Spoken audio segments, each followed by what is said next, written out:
You are watching KEVU 25 News Now at 10. Good evening and thank you for joining us. I'm Amaya Norman. And I'm Trenton Whiting. The mayor is calling a special city council meeting to update residents on the water system. Mayor Dwayne Crocker will hold a special meeting Wednesday at 6 p.m. The updates will focus on the work of a subcommittee reviewing the city's water system after the July boil water notice. Mayor Crocker emphasized the urgency of improvements and promised ongoing updates as the city works towards a comprehensive plan. Staff have already started making changes, including increasing water testing. Residents are encouraged to tune in for the latest on efforts to improve the water system. And that will lead us to your viewer poll this afternoon. We want to know, how do you manage your drinking water during the second boil water notice? Now we have boiled tap water, bought bottles water, and drank tap water as usual, and bought water from out of town. And so far that is still in the lead, but a little bit more different. At 46% is bought bottled water. Wait, yeah, the new lead now is bottled water. Now, earlier today, it was drank tap water, which I was in that group drinking. That's wild. Well, I'm from Mississippi, so this is don't call your hometown out like that. But we would still love to hear from you. Just go over to our website at crossroadstoday.com/vote. And thank you to those who participated in our viewer poll. Victoria College will hold a public hearing and special meeting Monday, August 11th at 4 p.m. in room 101 of the Academic Building on East Red River Street. The Board of Trustees will review the proposed 2025-26 budget and tax rate, consider purchasing virtual dissection tables, and discuss an elevator maintenance contract.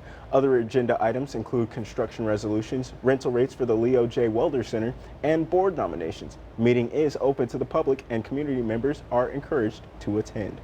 Let's go ahead and jump to Jacob Lozano to get a first look at that forecast. And I know it's been hot. Yes. It's going to keep getting hot, I'm sure. Of course. Now, give us some updates, Jacob. This is school week. We want to know what parents should expect this week. Of course. Well, here's the question. Did y'all get rain today? Well, unfortunately, I didn't get any rain, but it did rain around the crossroads here. We had a good line of showers from that mid-upper level low we had been talking about, but temperatures were actually relatively around average for this time of the year. We got to 96 for us here, but look at the rainfall totals. 1.15 inches on the south side of the county. Port Lavaca saw close to almost 1.5 inches there, but other places didn't really see much rain. The northern parts of the county didn't see as much, as well as parts of Goliad and Cuero. It was relatively all along the Texas coastline. Look at that, 2.15 just south of Bay City and west of Palacios there. But the radar right now is clear, but that mid-upper low is kind of sticking around for another day. So we're going to be talking about rain chances for tomorrow, but I'll be talking about that coming up in the full weather report. Trenton, Amaya. As residents in the Texas Hill Country try to adjust to life after devastating floods in early July, the mental impact could still be an issue. Post-traumatic stress disorder could become that serious issue as families prepare for the school year. Here's more. The damage left behind after extreme flooding in the Texas Hill Country is still evident along the banks of the Guadalupe River. But the true concern could be the damage that's less evident. In our line of work, there's big T trauma and little T trauma. And big T trauma is a person actually experiencing something firsthand. Darren Griffiths, a Stitch Ministries mental health professional, says there could be lasting effects to this type of traumatic experience. Trauma is anything that is not in its normal place, and then it's how we perceive ourselves based on that. One of the strategies he suggests for any trauma is to surround yourself with people with similar survival stories and telling your story as much as necessary. If I experience something and you tell me that you experienced something very similar, here's what my brain hears. Wow, somebody else saw the same thing I saw, so I'm not as crazy as sometimes I think I am. Now that's something I can carry with me through life. While children may struggle to wrap their minds around the destruction and loss, they may not have the same lasting difficulties as adults. It's not minimized what they experience, but it's how they take it in. And kids are pretty resilient. Their brains are still forming when they become adults. It's possible that they could actually dismiss some of those traumatic experiences. Organizations like Stitch Ministries and Hoffman Collaborative Therapy have taken an active approach to address the mental health of the flood victims. we tell our clients that we're not moving on from anything. We're going to move through this, and we're going to learn to carry this with us. Heavy rain flooded parts of Wisconsin overnight, leading Milwaukee County to declare a state of emergency. The Milwaukee River rose to dangerous levels, and some areas got up to 11 inches of rain in just one day. The Wisconsin State Fair had to close early, and with weather experts say more rain could fall through Monday, keeping flood alerts in place from Kansas to Wisconsin. A U.S. tourist visiting San Juan, Puerto Rico for a Bad Bunny concert was fatally shot early this morning. Police say the victim, a 25-year-old man from New York, was with 3 other friends when gunfire erupted outside of a nightclub in the seaside neighborhood of La Perla near San Juan. According to police, the shooting happened around 4:30 a.m. when an argument broke out between several people. One pulled out a gun and shot at least 3 people. The U.S. victim has been described as an innocent bystander. 2 others who live in the La Perla area were injured and remain hospitalized. So far, no arrests have been made. And a Georgia man suspected of opening fire on the Center for Disease Control and Prevention campus late Friday had blamed the COVID-19 vaccine for making him sick and depressed, according to law enforcement. A police officer was killed while responding to the call of shots fired. The CDC has instructed its employees to work remotely on Monday amid the investigation. ABC's Faith Abube reports from Atlanta. The chaotic scene unfolding just before 5 p.m. Friday afternoon. Multiple gunshots reported at this CVS across the street from the Centers for Disease Control headquarters and Emory University in Atlanta. It was everyone just screaming, go, go, like everyone's hands out the window, like just keep going. You can literally hear the gunshots like flying over our head. Nal Benton was at work a few doors down from that CVS. There's a lot of gunshots. There's about 10 to 15 rounds, and it just kept going for like an 11-second period. Investigators say officers found the suspect shooting multiple rounds into CDC buildings. You can see they've boarded up the front door where gunfire punched through the glass. The CVS is directly across the street from the CDC. Some of the bullets striking several buildings on the property, bullet holes dotting the windows. The Georgia Bureau of Investigation identifying the suspected shooter as Patrick Joseph White, a 30-year-old from Kennesaw, Georgia, a suburb of Atlanta. We heard the story on the news, and I just never thought that it would have been the guy right down the street. Police say he was found dead at the scene from a gunshot wound, which they say may have been self-inflicted. Investigators say the suspect shot and killed 33-year-old Officer David Rose, a military veteran who joined the DeKalb County Police Force less than a year ago. He leaves behind a pregnant wife and 2 children. Floral tributes left at the scene, signs thanking him for his service and sacrifice. Faith Abube, ABC News, Atlanta. Dallas and Fort Worth end their diversity efforts to keep federal funding. To read this full Texas Tribune article, visit our website at crossroadstoday.com. Juries rescheduled to appear at the Victoria County Courthouse this week are getting change of plans. The jury summit for Monday, August 11 at 8:30 a.m. has been canceled. The Victoria County Courthouse say the session will not be rescheduled, and if you were part of that jury pool, you do not need to report on that date. The Victoria County Commissioners Court is set to tackle several key issues in their next meeting. The court will meet Monday at 10 a.m. at 115 North Bridge Street, room 241. And on the agenda, discussion and consideration of the 2025 High Intensity Drug Trafficking Areas Grant Program, planning and design for the Victoria Regional Airport, and a funding request for Victoria County Animal Services, plus more. And for more today's news story, come to crossroadstoday.com. Don't forget to submit your birthday wishes. Carolina Estrain and Parker Cox will read them live on 25 News now at sunrise. You can also submit a local military hero so we can recognize them. Now, coming up, Vice President J.D. Vance fires back at critics over the Trump administration's handling of the Jeffrey Epstein files. Well, here's a look at the rising moon going on right now. Temperatures got to 95 for the high today, but we didn't get rain at the airport, but we do have more rain chances coming up, and I'll be talking about that in the weather update.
Israel Prime Minister is once again claiming there is no starvation policy in Gaza. That came in a presser on Sunday where he defended his country's takeover of Gaza City.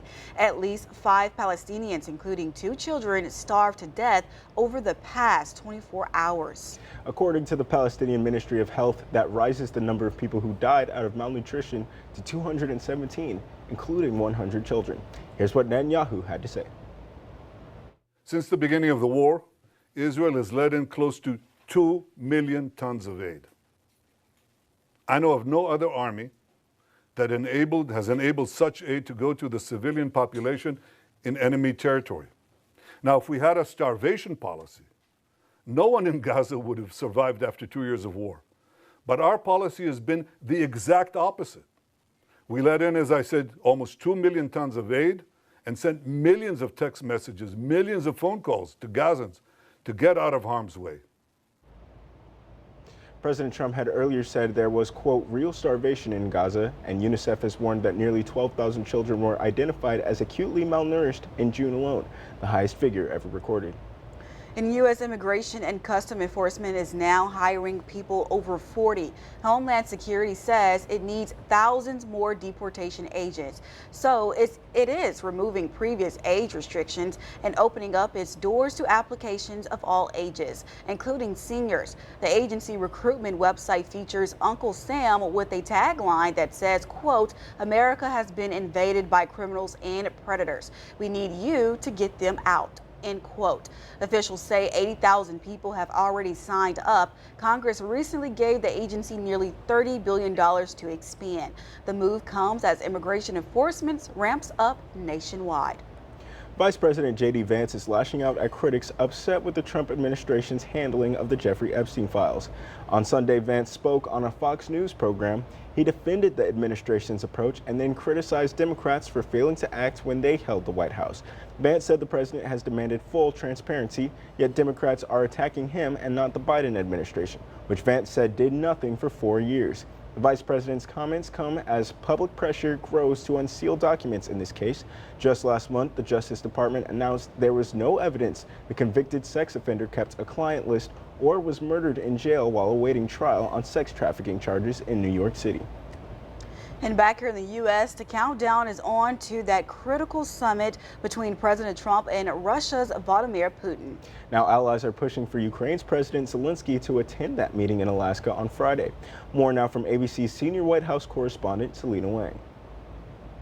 A diplomatic scramble days before President Trump's high-stakes summit with Vladimir Putin as Ukraine's President Zelensky remains on the sidelines. European leaders united, warning the path to peace in Ukraine cannot be decided without Ukraine. The White House insists Trump is open to Zelensky joining, even as they prepare to meet without him. The decision is going to be made by President Trump, and if he thinks that that is the best scenario to invite Zelensky, then he'll do that.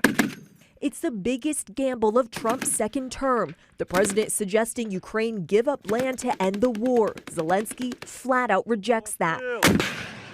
Tonight, Zelensky firing back. There has been no real step from Russia toward peace. That is why sanctions are needed. Republican Senator Lindsey Graham stressing any peace deal needs security guarantees for Ukraine. You need to tell Putin what happens if he does it a third time. The timing striking. Trump announced the summit on the deadline day he set to impose tough new sanctions on Russia if Putin didn't stop the fighting. But now Putin will visit the U.S. for the first time in nearly a decade without facing sanctions or committing to a ceasefire. The meeting set for Alaska, land purchased from Russia more than 150 years ago, and part of the resource-rich Arctic with growing Russian military activity. Trump's former national security advisor tells our Jonathan Karl the summit is a win for Putin. I think Trump has made some mistakes already. Number one, in holding this meeting on American soil, legitimizing a pariah leader of a rogue state. Visitors to the White House will no longer be seeing the official portrait of President Barack Obama. That is because it was recently moved from the entryway to a far less visible location at the top of a restricted staircase. The area is rarely seen by the public. Portrait President George W. Bush and George H.W. Bush have also been moved to the same area. The relocation of the portrait breaks the tradition that gives a recent president prominent placement. Sources say President Trump personally directed nearly all White House decor decision. Now experience our digital streaming service, Crossroads Today Plus. Stream our daily newscasts and much more using your connected TV. Just download Crossroads Today Plus on your Roku, Amazon Fire TV, Apple TV, or Android TV. Just search Crossroads Today Plus. Well, after the break, we're going to be talking about the rain chances. Plus, I got an update on the tropics for you. I'll be talking about that coming up after this.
Well, Crossroads, if you didn't get any rain today, don't worry. We still have another chance, and actually a couple more chances for the remainder of the week. But here's what we're looking at tomorrow morning. We're going to see a couple little showers pop up there just east of Jackson County. But look at that, a lot more of the Houston area is going to be getting more of that rain as that mid-upper level low starts to transition a little bit more northward around the Hallettsville and Gonzales areas where that center of rotation is going to be there at the mid-upper levels. But still going to be keeping at about 30% here for some spotty showers around noontime, as well as it picking up here around 3 p.m.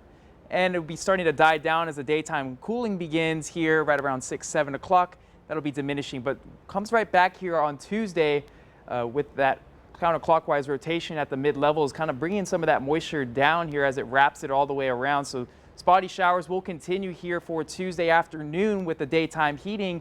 And well, for your Wednesday, they're going to be seeing some more shower opportunities here at 1 p.m. It's especially during the afternoon time with the daytime heating increasing as well. So when you go and pick up your kids from school, you may have a little spotty shower in the mix there as of right now for a 30% chance of some rain. But looking out for tomorrow, keeping at about 1 inch to maybe 2 inches around the coastal counties, especially a little farther north towards Houston, may see a little bit heavier downpours, but some places, like I mentioned, will not see rain at all. It's going to be widely scattered throughout the Crossroads, keeping it very isolated pockets of 1 to about ½ inch of rain possible. But we go out to Tuesday, still going to see a continuation of some rain here, keeping it about maybe 1 inch max, depending on the downpour that falls in the specific cells.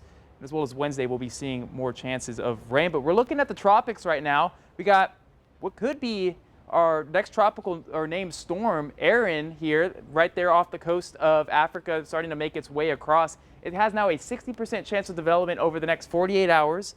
Over the next 7 days, 90%. A lot of trends have this going as a Category 2, even close to Category 3 range as it approaches here towards the Caribbean, but it is looking like it's going to be wrapping around here towards the Atlantic, but it's depending on how far out this high pressure really takes it is going to be the concern here. So it's something that we have to continue to watch here this week. Not necessarily for us, as it's looking like it's going to be staying well north there within that wrapping, but a couple little models have it making a little bit farther down south. But I do believe the high pressure is going to be steering that right along the coastline of the east coast and wrapping it around. But we also have that little area right there that was 60%. Now it's at 20%, but it's got a lot of shear that it's dealing with. Not looking at too much development with this system here, but look at this area. We got a little tropical development here going on right there. It's going to be shifting more towards the Louisiana area, but we're actually going to be watching down here on the Yucatan Peninsula here by Wednesday here. Let me show you what I got. We got a tropical moisture starting to make its way through here. and that's actually going to be pushing through here off the Yucatan Peninsula.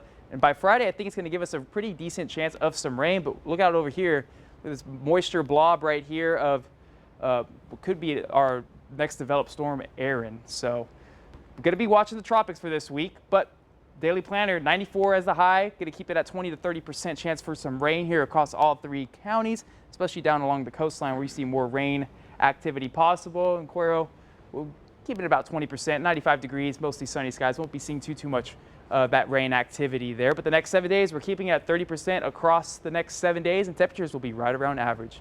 Now, don't forget to scan the QR code for more news, weather, and sports. And we're getting ready for football, right, Ray? That's right, Jacob. Coming up after the break, Crossroads Sports kick off strong with Goliad making waves at the Victoria Relays. Don't miss it.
Aren't just the only sports that kicks off the academic school year for our Crossroad athletes. It's also a time for cross country to get underway as well.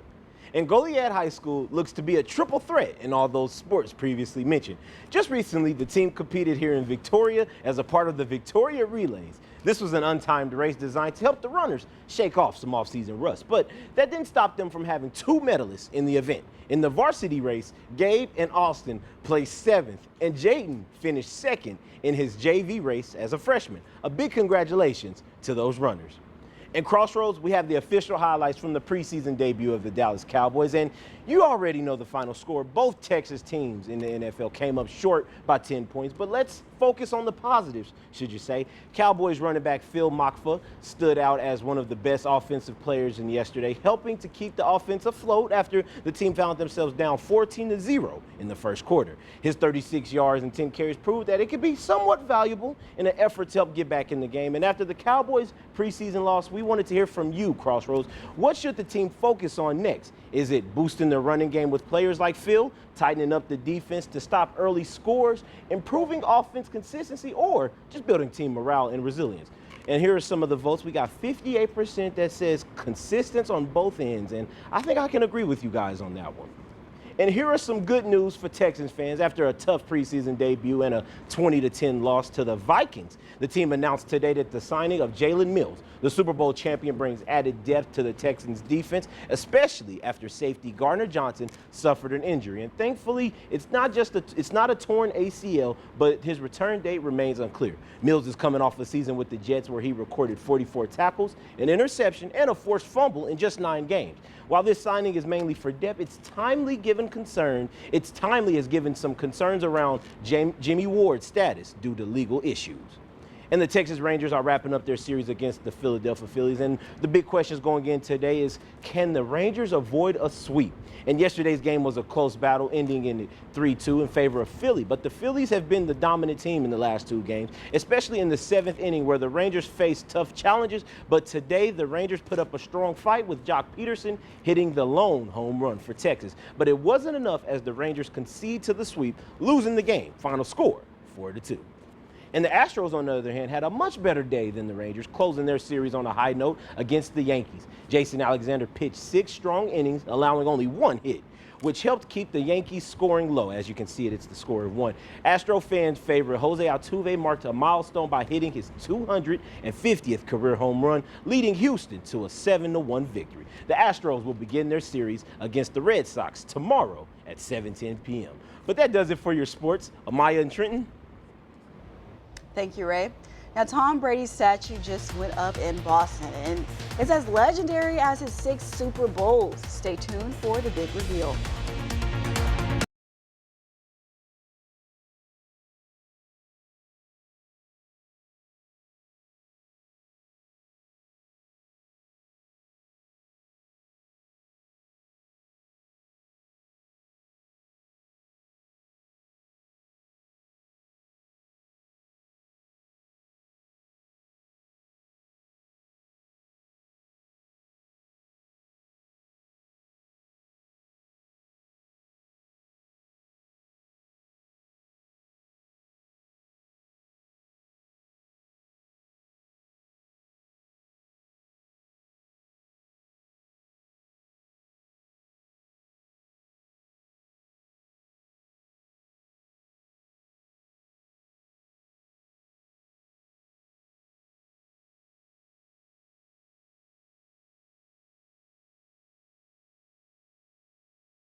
NFL legend Tom Brady had his statue revealed and in Boston Friday night. The 12-foot statue for number 12 now stands tall outside of Gillette Stadium, the house that Brady built. Brady more than left his mark during his 2-decade run with the New England Patriots, which include 6 Super Bowls for the franchise, 3 MVP awards, and 4 Super Bowl MVP awards. Brady also tacked on another Super Bowl and Super Bowl MVP during his time with the Tampa Bay Buccaneers. Goats. 12 feet statue? That's Man. crazy, right? I mean, 12 for 12. 12 for the GOAT. Yeah, come on now. If MJ gets one, Brady gets one. Gotta get one. Makes Share the sense. GOAT. Gotta go both ways, Absolutely. man. Yeah, 100%. Y'all like some Tom Brady? I was more of a Peyton Manning guy. Of course. What about you? I'm definitely more of an Eli Manning guy, actually. Beat Tom. Come on, where's You know Eli's what? statue? For sure. We're waiting for it. Okay, now Jacob, how's the weather going to be looking? I know parents are getting ready for back to school. We're getting ready for back to school. We got a little bit of rain in the afternoon for Wednesday. Temperatures are going to be right around average for this time of the year, right in the mid-90s for us, mid-upper 90s, but 30% chance of rain all day for Monday. Tuesday will be more in the afternoon time as consistency as well, Wednesday, Thursday. And then Friday, we're watching some little tropical wave that'll be pushing through. So the rain chances are going to fluctuate there for Friday and Saturday. So we'll continue to watch that as it comes off the Yucatan Peninsula. So, At least we're going to be able to get some rain, you know, because it's been hot. Did you Yes. guys- Triple digits yet? Yeah, we've hit triple digits It's twice. hot. Yeah. Woo. Wow. Been- Yeah, because every time I go outside to walk my dog, Sweating. I break a sweat Yeah. instantly. You know, it was cooler than average last year in July. Or, excuse me, not last year, last month. July of last month was a lot Oh, it was cooler cooler than, last it was cooler month. than average. Lower 90s, Wow. mid-90s. Yeah. So, Wow. it's But like thank- chilly. Yeah, but thank you for joining us. Remember to subscribe to our YouTube channel, Crossroads Today, and join Carolina Strain and Parker Cox for 25 News Now, sunrise at 5 a.m. Have a great night and a good week.